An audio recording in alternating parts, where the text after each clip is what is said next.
दोस्तों, अगर social media पर आपने फिलिस्तीन को हरा लिया हो और इजराइल को जिता दिया हो, गाजा पट्टी पर आपने अपने आका के अपने साहिब का झंडा फहरा लिया हो, तो आप एक और खबर के लिए तैयार हो जाइए। अब तक आप सुन रहे थे कि कनाडा ने जिस तरह से आंखें दिखाने की कोशिश की, हमारे राजनयिक को अपने देश से बाहर कर दिया, हमारे देश के सुरक्षा अधिकारियों पर आरोप लगाए, उसके बाद भी लाल पीली नीली आंखें दिखाने वाले साहिब का खून नहीं खोला।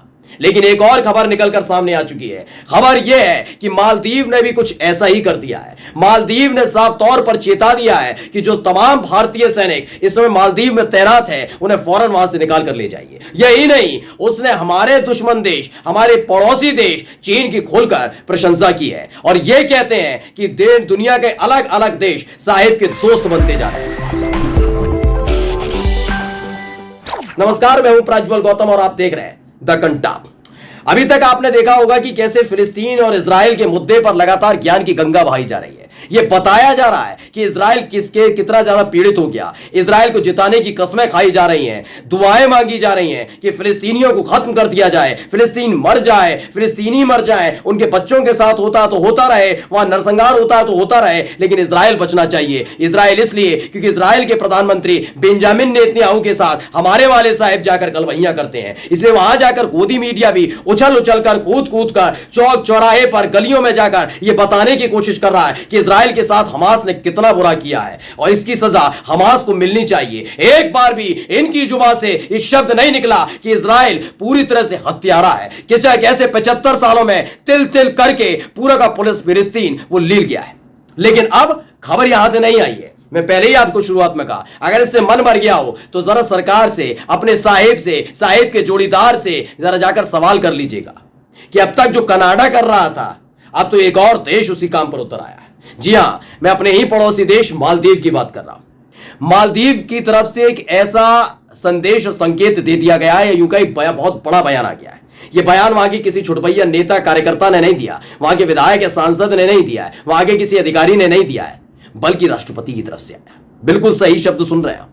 उन्होंने साफ तौर पर कह दिया है कि भाई, जितने भी मालदीव में भारतीय सैनिक मौजूद हैं, भारतीय सेना मौजूद है, फौरन यहां से चली जाए। यानी मालदीव किस हद तक अपने रिश्तों को लेकर भारत के साथ गर्माहट चाहता है, आप समझ सकते हैं। लेकिन दुख वाली बात आप जानते हैं क्या है?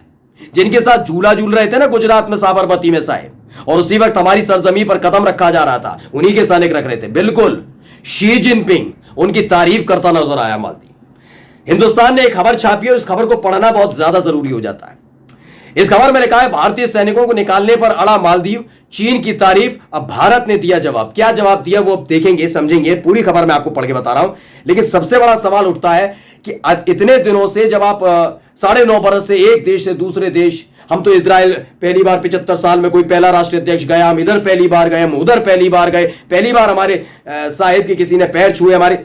अरे क्या किया भाई? जो आदमी G20 समिट में, जिसके सामने आप 70 डिग्री तक झुके रहते हैं, रीढ़ की हड्डी झुका खड़े रहते हैं, जिससे गरीबी छुपाते हैं अपनी देश की, उन्हें चांदी के बर्तनों में मशरूम लिलवाते हैं कि खाइए, लील के खा के जाइए। ऐसे ऐसे लोग कनाडा में जाके हमारे देश के अधिकारियों के बारे में गंदगी उगलते हैं, हमारे देश के अधिकारियों के बारे में गंदा गंदा बोलते हैं, हमारे देश के राजनयिक को बाहर जाने का आदेश देते हैं। ये लाल पीली आके दिखाते हैं, आदमी शर्म आती है बोलने में ऐसे अंधभक्तों को। यह दोस्ती है। गलवहियां करना दोस्ती नहीं होती, यह कूटनीतिक रचना होती है, रणनीति बनाई जाती है। यह पढ़ लिख लिया होता तो बहुत जरूरी था। जो व्हाट्सएप यूनिवर्सिटी से पढ़े लिखे हैं ना, वो गलवहियां को ही समझते हैं कि देखिए अमेरिका कितना अच्छा दोस्त हो गया हमारा। जिन्हें कुछ पता नहीं है, जिन्हें ज्ञान नहीं है, वो ऐसी गलवहियों को देख के वो इवेंट को समझ लेते हैं सच्चाई। ये फिल्मी दुनिया में जीने वाले लोग हैं। सही कहा था, नवाजुद्दीन सिद्दीकी की फिल्म आई थी, उसमें एक डायलॉग था, जब तक इस देश में सिनेमा है तब तक ऐसे ही लोग बेवकूफ बनते रहेंगे। और यही बनाया जा रहा है। साहेब हाथ उठाते हैं कि शेर आया। साहेब अगर किसी एम्बुलेंस को रास्ता दे देते, जो एम्बुलेंस पीछे चल रही होती, कि देखिए कितनी मानवता दिखाई, गोदी आकर उछल उछल उनके बारे में आता है। मालदीव के बारे में खबर नहीं देखी होगी अब तक, खबर पढ़ लीजिए। बता रहा हूं मैं आपको, बहुत जरूरी खबर है। क्योंकि अगर चीन के साथ मालदीव खड़ा होता है तो हम कई स्तर पर घिरते हुए नजर आ रहे हैं। करते रहिए इजराइल, करते रहिए फिलिस्तीन, करते रहिए अमेरिका। यहां यह संभालिए पहले, जो संभल नहीं रहा है साहिब से। 9.5 बरस में देश का बेड़ा गर्क करके रख दिया। खबर है कि भारत ने एक बार फिर से चीन के बेल्ट एंड रोड इनिशिएटिव के प्रति अपना विरोध दोहराया। भारत का यह विरोध ऐसे समय में आया जब मालदीव के निर्वाचित, सुन लीजिएगा, मालदीव के निर्वाचित राष्ट्रपति मोहम्मद मुइज्जू ने भाग लेने वाले देशों के विकास में बीजिंग के प्रमुख बुनियादी ढांचे कार्यक्रम की तारीफ की। उन्होंने खोलकर चीन की तारीफ की। बीजिंग वहीं की राजधानी है चीन की, जैसे कहा दिल्ली की तारीफ की, यानी कहा जाता है देश की। तो चीन के प्रमुख बुनियादी ढांचे कार्यक्रम की तारीफ की। विदेश मंत्रालय के प्रवक्ता अरविंदम बागची ने भारत द्वारा मालदीव को प्रदान की गई सुरक्षा विकास सहायता का जिक्र करते हुए एक नियमित मीडिया ब्रीफिंग में कहा कि मालदीव के साथ भारतीय पक्ष का सहयोग साझा चुनौतियों और प्राथमिकताओं को संयुक्त रूप से संबोधित करने पर आधारित है। ये उधर बताते रहे, लेकिन उन्होंने क्या कह दिया है मैं आपको बता देता हूं। मालदीव के नवनिर्वाचित राष्ट्रपति मोहम्मद मुइज्जू की आगामी सरकार के साथ रचनात्मक रूप से जुड़ने की उम्मीद कर रहा भारत। कुछ दिन पहले मुइज्जू ने कहा था कि भारतीय सैन्य कर्मियों को मालदीव से बाहर करना उनकी सर्वोच्च प्राथमिकता है।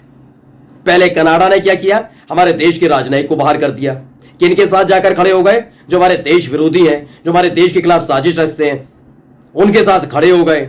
निज्जर के ऊपर जो हमला हुआ उसमें हमारे देश के होनहार और जाबाज अधिकारियों पर आरोप लगा दिया कि उस हमले में हमारे देश के अधिकारी शामिल हैं। साहिब चुप रहे, मीडिया चुप रही, गोदी एंकर चुप रहे, हमारे देश के राजनयिक को बाहर कर दिया, चुप रहे।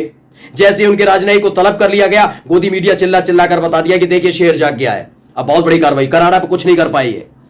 शायद सुनने में अंधभक्तों को बुरा लगेगा, कनाडा पर कुछ नहीं कर पाए। ये वही काम कर पाए जब जब चीन की तरफ से कोई हरकत की जाती है तो दिवाली के मौके पर चीन की झालरों को हमारे देश के अंदर प्रतिबंधित करा दिया जाता है और कहा जाता है कि देखिए साहेब ने कितना जोरदार काम किया है। वही काम कनाडा के साथ कर पाए। वीजा नहीं देंगे, अब कनाडा के जो लोग यहां पर आएंगे ना उनको वीजा नहीं देंगे। ये बहुत बड़ा जोरदार कदम उठाया और कनाडा थर थर कांप गया है, क्योंकि इतना खतरनाक तो हमने कभी सोचा भी नहीं था कि साहेब इतना बड़ा कदम उठा लेंगे। कनाडा वाले तो आने के लिए बैठे हुए ना भारत में। रेशियो निकाल लीजिएगा कि हमारे वाले उधर कितना जाते हैं और कनाडा वाले यहां कितना आते हैं, आपको पता लग जाएगा इस कार्रवाई का मतलब क्या है। ये बेवकूफ बनाया जाता है। वही बेवकूफ बनाने का काम जो मैंने थोड़ी देर पहले बताया कि जब तक सिनेमा है तब तक लोग बेवकूफ बनते रहेंगे। बिल्कुल वैसा ही है। एक आदेश आता है, गोदी मीडिया वैसे बताती है, उसने कहा बहुत बढ़िया शानदार, लोग ताली बजाते हैं, अंधभक्त बन जाते हैं। नहीं, मालदीव भी वही कह रहा है जो कनाडा ने कहा ना हमारे राजनयिक के लिए, उसने साफ तौर पर कह दिया है। मुइज्जू ने कहा था कि वो नई दिल्ली से अपने कर्मियों को वापस बुलाने का अनुरोध करेंगे और उन्हें उम्मीद है कि यदि संभव हो तो उनके राष्ट्रपति पद संभालने के पहले सप्ताह में ही सैनिकों की वापसी देखने को मिलेगी। 17 नवंबर को मालदीव के राष्ट्रपति के रूप में मुइज्जू कार्यभार संभालने जा रहे हैं, यानी 17 नवंबर के बाद, यानी नवंबर में मालदीव चाहता है कि जो भारतीय सैनिक एक दोस्ती के तौर पर वहां तैनात थे वहां तैनात ना रहे। ये सवाल इसलिए बहुत बड़ा हो जाता है क्योंकि ये मालदीव हमारा पड़ोसी देश है।